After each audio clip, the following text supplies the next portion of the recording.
இன்ஜெக்ஷன்ஸ்க்கே அலறடிச்சு ஓடிடுவேன். எங்கே போனாலும் சின்னதாக ஒரு இன்ஜெக்ஷன்ஸ் பண்ணாங்கனாலே ரொம்ப பயப்படுவேன். இப்போவும் இங்கே வந்திருக்கேன், இன்னும் ஒரு ஃபியரில் தான் இருக்கேன். இன்னும் நான் இன்னும் நார்மல் ஆகலை.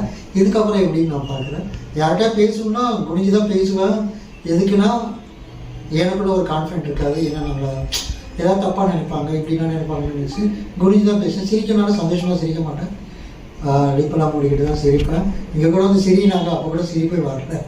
அவங்க அதான் கேட்ட இதான் சிரிப்பான்னு கேட்டாங்க, ஆமான்னு சொன்னேன். இதுக்கப்புறம் நான் சிரிப்பேன்னு நான் சந்தோஷப்படுறேன். பார்க்குறவங்க யாராக இருந்தால் கூட பயப்படாதீங்க.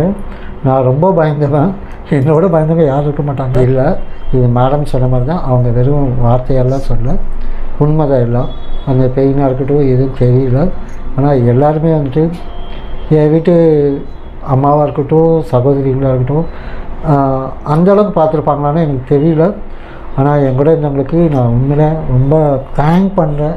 நான் இந்த லைஃப் இன்னொரு லைஃப் எனக்கு கிடச்சிருக்குன்னா அது அவங்களால தான். இந்த லைஃப் எனக்கு கிடச்சிருக்க மாட்டேது.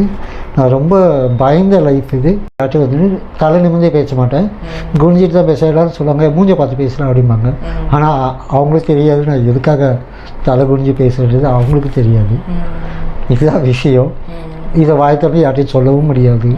அது மாதிரி சிரிக்கப்பட்டோட ரொம்ப நான் ரொம்ப ஜாலி டைப்பேன். ஆனால் இப்படி தான் சிரிப்பேன், இப்படி வச்சுப்பேன், இப்படி தான் சிரிப்பேன்.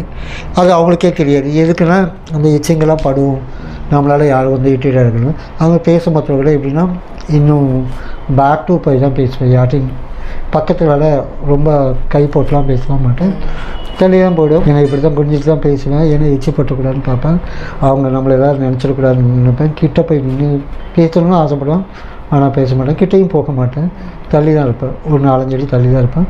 ஆனால் அவங்களால ரொம்ப ஹாப்பியாக க்ளோஸாக இருக்கணும்னு ஆசைப்பட்டா நான் க்ளோஸாக இருப்பேன். மைண்ட் சொல்லும், ஆனால் என்னால் அவங்கள்ட்ட நெருங்க முடியாது. ரொம்பவே பயந்துருந்தேன். ஆனால் எனக்கு இப்போ அந்த பயம் இல்லை. என்னோட பயந்தவங்க யாரும் இருக்க மாட்டாங்க, தைரியமாக பண்ணிக்கோங்க. அதில் வந்துட்டு டேப்லெட் மாதிரி முழுங்கிட்டு தான் இருந்தேன். வாயில் போட்டு தண்ணி குடிச்சிடுவேன். அது மாதிரி கொஞ்சம் ஹார்டான பொருள்லாம் சாப்பிட மாட்டேன். ஆசைப்படுவேன், ஆனால் சாப்பிட முடியாது. இனிமேல் அதை சாப்பிட்றேன் பார்த்து. இன்னொரு இவ்வளோ நாள் வெயிட் பண்ணிட்டேன் வாழ்க்கையில். ஒரு 3 மாதம் வெயிட் பண்ணிட்டேன். எந்த தப்பு இல்லைன்னு நானே நினைக்கிறேன்.